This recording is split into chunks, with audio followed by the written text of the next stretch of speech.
Sindh high court ने कराची में कौमी असम्बली के 9 हलकों पर 16 मार्च का ज़िमनी इलेक्शन रोक दिया। अदालत ने पीटीआई अरकान की दरख्वास्त पर हुक्म इम्तना जारी कर दिया।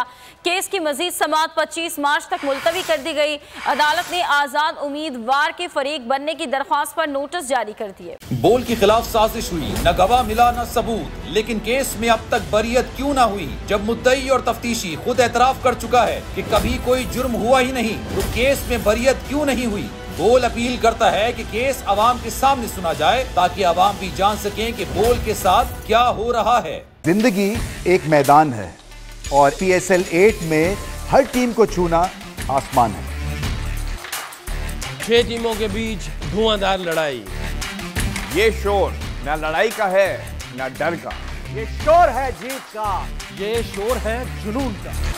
खेल का जुनून रोजाना रात 11 बजे सिर्फ बोल न्यूज पर।